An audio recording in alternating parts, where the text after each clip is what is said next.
নমস্কার বন্ধুরা, সবাইকে স্বাগত জানাই ওভি টেকনিক্যালে। তো আজকে এখানে দেখো, আমি একটা অক্সিমিটার খুলেছি।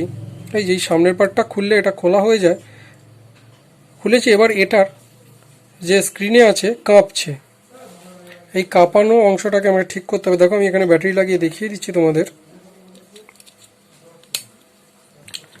এই দেখো, এখানে আমি ব্যাটারি লাগিয়ে দেখিয়ে দিচ্ছি কি প্রবলেম আছে এটায়।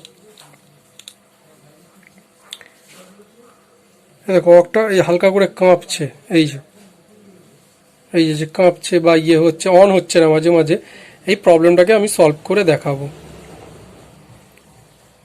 তো দুটো কারণ এখানে হতে পারে। এই দেখো, এখানে ঝালাই করার জায়গা রয়েছে, এই জায়গা থেকে প্রবলেম হতে পারে, এখান থেকে প্রবলেম হতে, বা কোনো পাতা এখান থেকে মিস হচ্ছে, সেই কারণে এইগুলো হতে পারে। তো এটা সলভ করার জন্য কি করবে, প্রথমে এইখানে আমি সোল্ডারিং করে দেখেছি, এই জায়গাগুলোয় আমি সোল্ডারিং করে দেখেছি, এটা সলভ হয়নি। এখানেও সোল্ডারিং করে আমি দেখেছি, এটা সলভ হয়নি। এরপরে মেনলি এই যে কানেকশনের যে জায়গাটা, এই জায়গাটা থেকে অনেক সময় প্রবলেম হয়। তো সেই জায়গাটায় আমি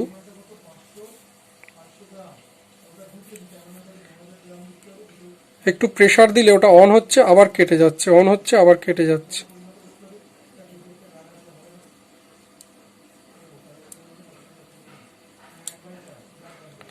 তো এটাকেই আমাকে এখন ঠিক করতে হবে।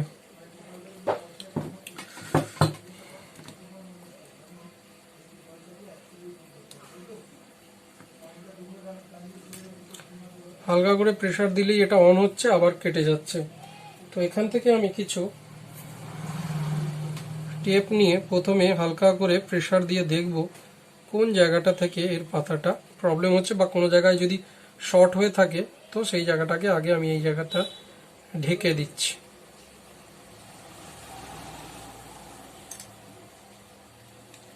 এবার আমি এটাকে অন করে দেখি,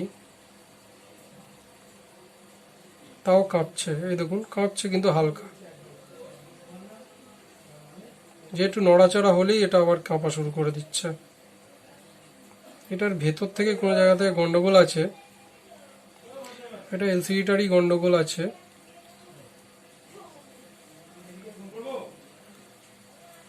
তো এটাকে আমাকে ঠিক করতে হবে। এটার জন্য প্রথমে আমি কি করলাম, একটা টেপকে আমি এখান দিয়ে জুড়ে দিলাম।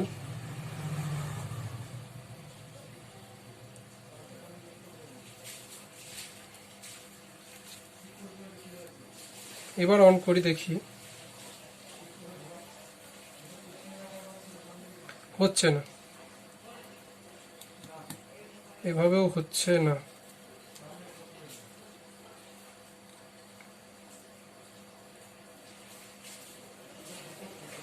এই জায়গাটায় কিছু একটু দিয়ে দেখি, যে কোনো জায়গা আমার মনে হচ্ছে কেটে গেছে এটার পাতা।